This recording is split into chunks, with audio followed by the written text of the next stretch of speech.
ಏನಪ್ಪ ನಿಮ್ ಸಂಜು ತಲಾ ಕ್ರೆಡಿಟ್ ಕೊಡ್ದಿರ ಹೋಗೋದೇ ಇಲ್ಲ. ಅವನ್ನ ಬಿಡೋ, ಆಯುಷ್ ಮಾತ್ರ ನೋಡೋ ಹೆಂಗ್ ಹೊಡ್ದವನೆ 73 ಅಲ್ಲೂ 7 ತಲಾ ಫಾರ್ ರೀಸನ್. ಏನ್ ಮಾಡಿದ್ರೆ ಏನ್ ಗೆದ್ಬಿಟ್ರ 18 ಓವರ್ ಹೊಡ್ಬಿಟ್ಟು ಮನೆಗೆ ಹೋದ್ರು ಅವರು. ನಮ್ಮವರೆಲ್ಲ ಇವಾಗ ಫಾರ್ಮ್ ಬರ್ತಾರ ಕಣೋ, ಹೊಡಿತೀವಿ 5ನೇ ತಾರೀಕು ನಿಮ್ ಜೊತೆ ನೈತಲ್ಲ, ನಿಮ್ ಮನೆಗೆ ನುಗ್ಗ್ ಹೊಡಿತೀವಿ. ನಿಮ್ಮ ಮನೆ ಕಾಪಾಡ್ಕೊಳಕ್ ಆಗಿಲ್ಲ ನಿಮ್ಗೆ, ನಮ್ ಮನೆಗ್ ಬೇರೆ ನುಗ್ಬಿಟ್ಟು ಹೊಡಿತೀರಾ? ಅದು ಅಲ್ಲದೆ ಪಾಯಿಂಟ್ಸ್ ಟೇಬಲ್ ನೋಡು 10 ಅಲ್ಲಿ ಇದೀರಾ. ಓದ್ ಸೀಸನ್ 10, ಈ ಸೀಸನ್ 10. ನಿಮ್ ತಲಾ ನಂಬರ್ 7 ಅಲ್ಲ 10 ಅಂತ ಇರ್ಬೇಕಾಯ್ತು. 5ನೇ ತಾರೀಕು ನಮ್ ತಲಾ ಕಾಡು. ಸಾರಿ, ನಮ್ ತಲಾ ಬರ್ತಾರೆ, ನಿಮ್ಗೆಲ್ಲಾ ಹೊಡಿತಾರೆ. ನೋಡೋಣ ನಿಮ್ ತಲಾ ಕಾಡು. ಸಾರಿ, ನಿಮ್ ತಲಾ ಬಂದ್ ಏನ್ ಮಾಡ್ತಾರ ನೋಡೋಣ. ಈ ಸಲ ಮಾತ್ರ ಬಿಡಲ್ಲ, ನಿಮ್ನ ಸೋಲಿಸ್ತೀವಿ. ಬಾ ನೋಡೋಣ, ನೀವ್ ಸೋಲ್ಸೇ ಹೋಯ್ತಿರೋ ಸೋತ್ಕೊಂಡೇ ಹೋಯ್ತಿರೋ, ಏನ್ ಮಾಡ್ತೀರ ನೋಡೋಣ ಬಾ.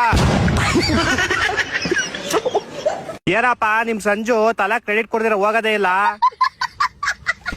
ಅವನ್ನ ಬಿಡೋ, ಆಯುಷ್ ಮಾತ್ರ ನೋಡೋ ಹೆಂಗ್ ಹೊಡ್ದವನೆ 73 ಅಲ್ಲೂ 7